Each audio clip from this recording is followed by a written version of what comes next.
नमस्कार बच्चों। आज का यह वीडियो कक्षा 10वीं के विद्यार्थियों के लिए है। इस वीडियो के माध्यम से आज हम हिंदी व्याकरण विषय के अंतर्गत रचना के आधार पर वाक्य के भेद पाठ का अध्ययन करेंगे। तो चलिए सबसे पहले जानते हैं कि रचना के आधार पर वाक्य के कितने भेद होते हैं। रचना के आधार पर वाक्य के 3 भेद होते हैं। तो पहला है साधारण वाक्य या सरल वाक्य, दूसरा है संयुक्त वाक्य और तीसरा है मिश्रित वाक्य या मिश्र वाक्य। तो सबसे पहले आता है सरल वाक्य। जिस वाक्य में केवल एक ही क्रिया हो वह सरल या साधारण वाक्य कहलाता है। अर्थात जिन वाक्यों में एक ही मुख्य क्रिया का प्रयोग होता है उन्हें हम सरल वाक्य कहते हैं। उदाहरण के द्वारा समझते हैं। चिड़िया उड़ती है। यहाँ पर उड़ना क्रिया है जो मुख्य क्रिया है। अगला सेंटेंस है श्रेयांश पतंग उड़ा रहा है।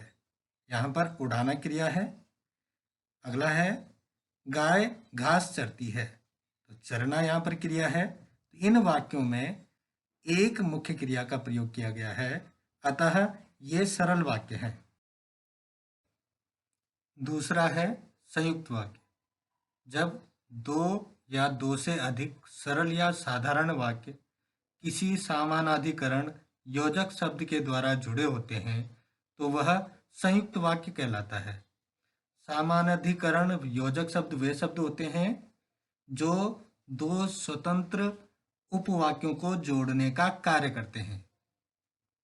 तो इस प्रकार सरल सी परिभाषा यह है कि जब दो या दो से अधिक सरल वाक्यों को योजक शब्दों के माध्यम से जोड़ा जाता है तो उसे हम संयुक्त वाक्य कहते हैं।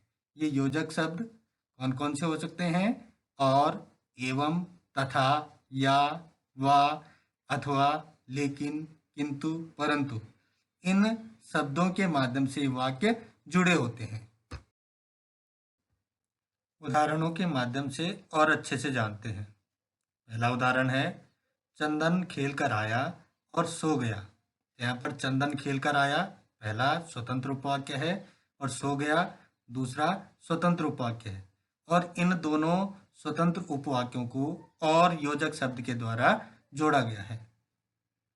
अगला है मैंने उसे बहुत मनाया परंतु वह नहीं मानी।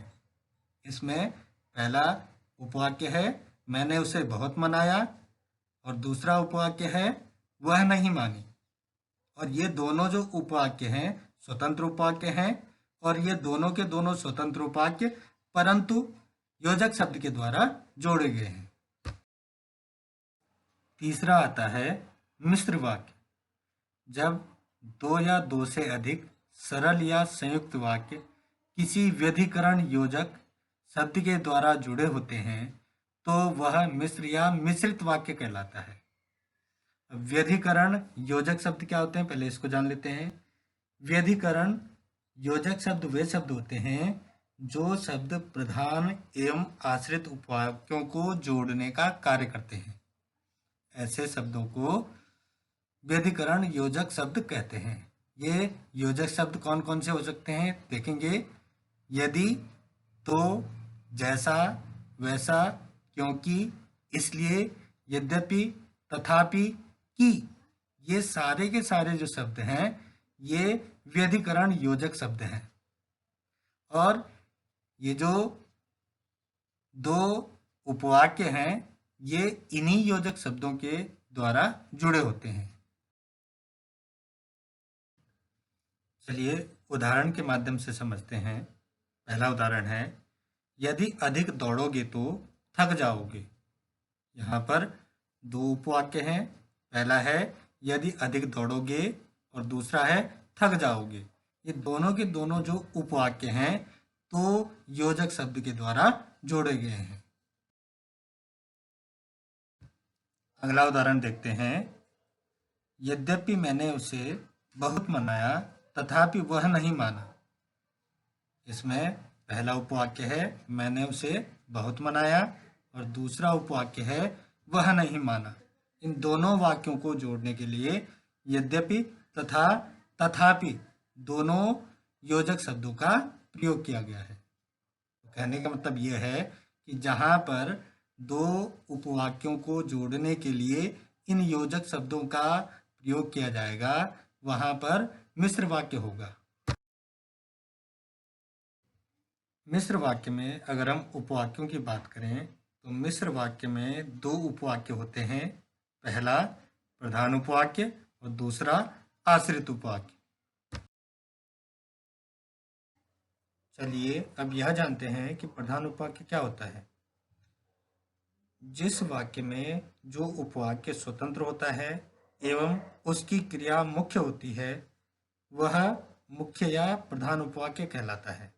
अर्थात कहने का मतलब यह है कि वाक्य में जो उपवाक्य स्वतंत्र हो और उसकी क्रिया मुख्य हो उसे हम उपवाक्य कहेंगे प्रधान उपवाक्य। उदाहरण के माध्यम से जानते हैं, राम ने कहा कि वह नहीं आएगा। इस वाक्य में राम ने कहा ये प्रधान उपवाक्य है। दूसरा उपवाक्य है आश्रित उपवाक्य। जिस वाक्य में जो उपवाक्य स्वतंत्र नहीं होता वह आश्रित उपवाक्य कहलाता है। अर्थात जो उपवाक्य दूसरे उपवाक्य पर आश्रित हो उसे हम आश्रित उपवाक्य कहते हैं। उदाहरण के माध्यम से समझते हैं, राम ने कहा कि वह नहीं आएगा। इस वाक्य में वह नहीं आएगा आश्रित उपवाक्य है।